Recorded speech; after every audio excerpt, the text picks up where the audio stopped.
Hello viewers, आप देख रहे हैं जागरण जोश और मैं हूं आपके साथ सिमरन राजपाल।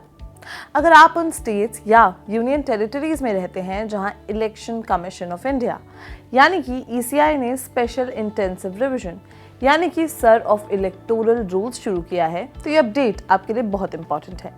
ईसीआई ने एक मैसिव एक्सरसाइज अनाउंस की है जो लगभग 51 करोड़ इलेक्टर्स को इफेक्ट करेगी।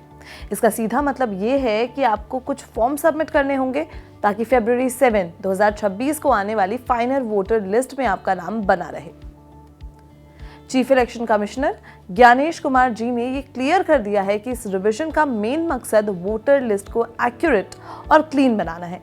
ये प्रोसेस 12 स्टेट्स और यूटीज में चल रहा है, जिसमें उत्तर प्रदेश, वेस्ट बंगाल, तमिलनाडु, मध्य प्रदेश, राजस्थान, गुजरात, केरला और छत्तीसगढ़ जैसे बड़े स्टेट्स शामिल हैं। स्केल का वेरिफिकेशन इसलिए जरूरी है ताकि आने वाले इलेक्शंस में कोई गलती ना हो।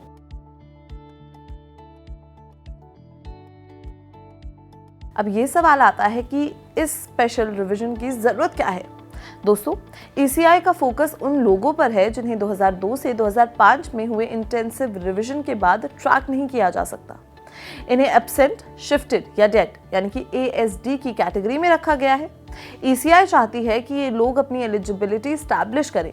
अगर आपका नाम 2003 की वोटर लिस्ट में था और आप अभी भी वहां रहते हैं तो आपको कोई एक्स्ट्रा डॉक्यूमेंट देने की जरूरत नहीं है। लेकिन अगर आपको ट्रेस नहीं किया जा सकता तो आपको यूनिक एन्यूमरेशन फॉर्म भरना होगा और प्रूफ देना होगा कि आप एलिजिबल हैं।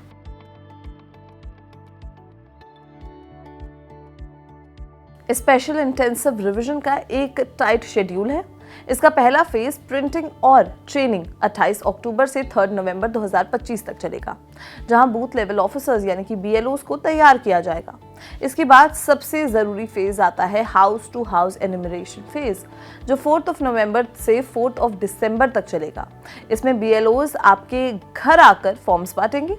दिसंबर 9, 2025 को ड्राफ्ट इलेक्टोरल रूल्स पब्लिश हो जाएंगी। अगर कोई गलती है तो 9 दिसंबर से 8 जनवरी 2026 तक आप क्लेम्स और ऑब्जेक्शन फाइल कर सकते हैं। इन अपील्स की हियरिंग और वेरिफिकेशन 9 दिसंबर से 31 जनवरी 2026 तक चलेगी और फाइनली 7 फरवरी 2026 को अंतिम यानी कि फाइनल वोटर लिस्ट पब्लिश हो जाएगी। इसलिए 4 नवंबर से 4 दिसंबर का समय आपके लिए बहुत क्रूशियल है।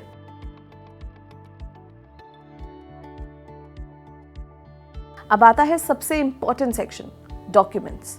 अच्छी खबर यह है कि ईसीआई ने सेकेंड फेज में रिक्वायर्ड डॉक्यूमेंट्स की लिस्ट 11 से बढ़ाकर 13 कर दी है ताकि ज्यादा लोगों को फ्लेक्सिबिलिटी मिले।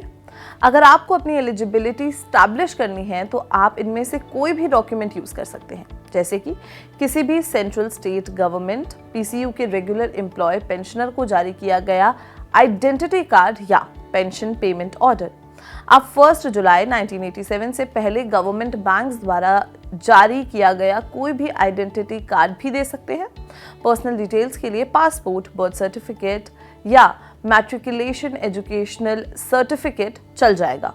रेजिडेंस और कम्युनिटी प्रूफ के लिए permanent residence certificate, forest right certificate या OBC SC ST certificate valid है। और हाँ, आधार के लिए कमीशन के निर्देश यानी कि डायरेक्शंस लागू होंगे। इन सब के अलावा आप नेशनल रजिस्टर ऑफ सिटीजन्स, जहां ये एग्जिस्ट करता है, और फैमिली रजिस्टर भी यूज कर सकते हैं।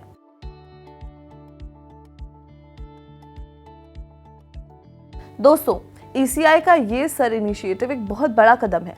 इसका मकसद आने वाले इलेक्शंस के लिए वोटर रजिस्ट्रेशन को 100% एक्यूरेट और कंप्लीट करना है। क्योंकि इससे 51 करोड़ इलेक्टर्स इफेक्ट हो रहे हैं, ये हम सबकी जिम्मेदारी है कि हम बूथ लेवल ऑफिसर्स के साथ कोऑपरेट करें। अगर आप वोटिंग राइट्स रखते हैं तो ये आपका सुनहरा मौका है कि आप अपना नाम फाइनल लिस्ट में ला सकें। अपने डॉक्यूमेंट्स रेडी रखिए और इस टाइम फ्रेम का फायदा उठाइए। आपके हिसाब से क्या ये प्रैक्टिस सही है? हमें कमेंट सेक्शन में जरूर बताएं और अगर ये वीडियो पसंद आई हो तो इसे लाइक और शेयर करना बिल्कुल भी ना भूलें और देखते रहें जागरण जोश।